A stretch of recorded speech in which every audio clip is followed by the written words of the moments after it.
À la sortie des usines de potabilisation, l'eau n'a pas fini son parcours. Avant d'emprunter le tentaculaire réseau d'égouts et d'être acheminée au robinet des Parisiens, elle est d'abord stockée dans l'un des 5 principaux réservoirs de la ville. D'immenses bassins couverts, dont l'un des plus emblématiques se situe dans le 14e arrondissement.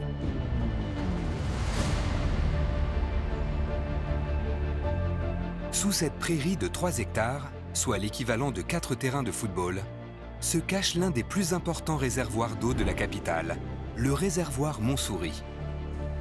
À l'abri des regards, ce bassin unique au monde est préservé de la lumière et de la pollution afin de conserver toutes les qualités de l'eau. Un lieu stratégique et sensible, interdit au public et inconnu de la plupart des Parisiens. Cet édifice monumental est composé de 2 étages où se déploient 4 compartiments superposés sur une surface totale de 254 mètres de long et 125 mètres de large. L'ensemble comporte des centaines de piliers permettant de soutenir une multitude de voûtes et d'arcades sur les 2 niveaux du réservoir. Ce chef-d'œuvre d'architecture a valu à l'ouvrage le nom de cathédrale de l'eau. Un bâtiment exceptionnel, lui aussi hérité d'Eugène Belgrand, qui a pensé et conçu ce réservoir en parallèle de la construction du réseau d'égouts. L'architecture de ce lieu est tout à fait remarquable. Les réservoirs inférieurs présentent une hauteur de l'ordre de 7 mètres, alors que les supérieurs de l'ordre de 5 mètres. 1800 piliers constituent vraiment l'ossature structurelle de cet ouvrage, ce qui constitue une prouesse architecturale et technique pour l'époque. Les eaux souterraines en provenance des aqueducs arrivent dans ce premier bâtiment situé au-dessus du réservoir de Montsouris. Chaque jour, l'équivalent du volume de 67 millions de bouteilles d'eau jaillit au sein de cet édifice. On peut y lire les noms des sources qui l'ont alimenté au cours du temps. L'eau est ensuite distribuée dans les différents compartiments du réservoir, où elle conserve la température de leur source de 12 degrés. Le niveau d'eau varie en fonction de l'heure de la journée et de la demande. Le niveau du réservoir de Montsouris est un réservoir, d'une manière très générale, qui connaît un pic de consommation tous les matins entre 6h et 8h, au moment où les gens se lèvent, font leur toilette, et consomment donc de l'eau potable.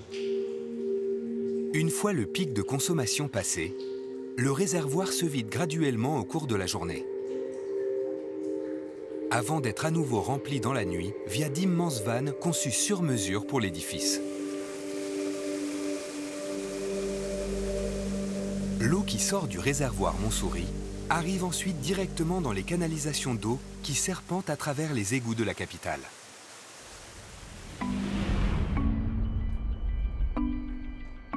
Chaque immeuble reçoit ainsi une eau acheminée en toute discrétion depuis les galeries souterraines situées sous les trottoirs.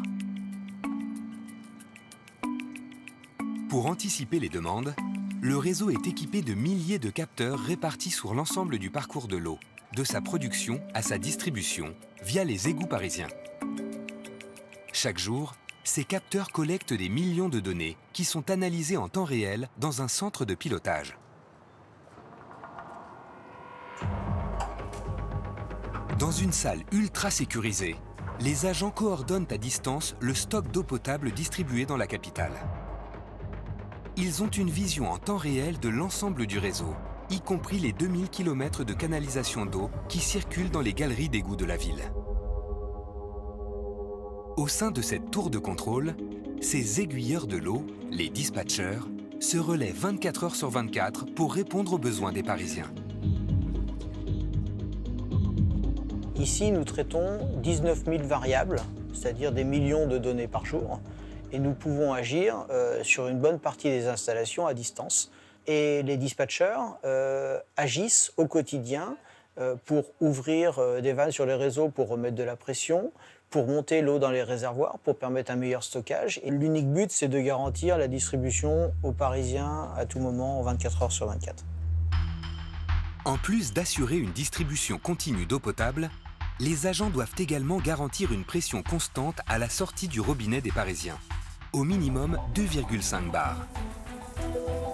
Pour les quartiers les plus bas de Paris, cette pression est assurée naturellement depuis les réservoirs situés dans les points hauts. C'est de l'eau qui arrive directement de façon gravitaire, c'est très développement durable finalement parce qu'on ne met pas d'énergie motrice pour pousser l'eau et pour garantir la pression.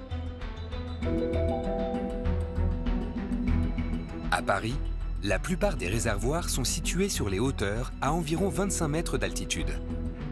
À leur sortie, l'eau est délivrée à une pression de 2,5 bars dans les canalisations situées dans le réseau d'égouts. Cette pression est suffisante pour alimenter les immeubles des quartiers les plus bas de Paris, et ce jusqu'au 7e étage. Chaque jour, près de 500 millions de litres d'eau sont ainsi distribués dans tout Paris. En plus de la gestion de l'eau potable, l'agence Eau de Paris assure également la distribution d'eau non potable dans la capitale.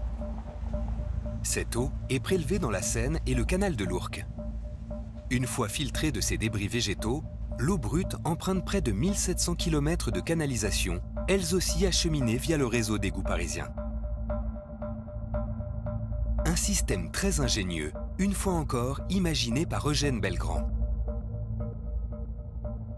Le réseau d'égouts parisien possède ainsi la particularité d'héberger un double réseau souterrain qui permet de fournir de l'eau potable et de l'eau non potable. Ce réseau d'eau non potable unique au monde permet d'arroser les jardins et alimente les fontaines décoratives.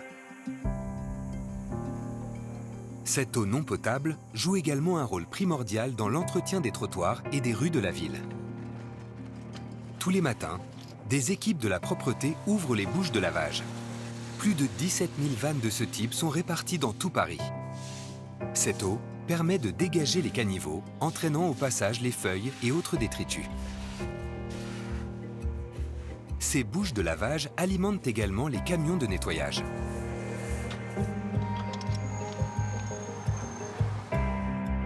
Quand on est touriste à Paris, on est souvent étonné, je pense, de voir de l'eau couler le long des trottoirs. On se demande un peu à quoi ça sert, on pense sans doute que c'est du gâchis, un gaspillage. Et depuis quelques années, avec Twitter, on est souvent interpellé sur le fait que c'est inadmissible, alors que c'est une ressource qui est précieuse et rare, de gâcher de l'eau potable, etc. Alors qu'en réalité, il ne s'agit pas d'eau potable, il s'agit d'eau directement pompée, soit dans le canal de l'Ourcq, soit dans la Seine. Donc c'est quand même très écologique. Et l'eau, elle n'est pas perdue, elle finit dans les égouts et elle participe justement à l'évacuation des eaux usées.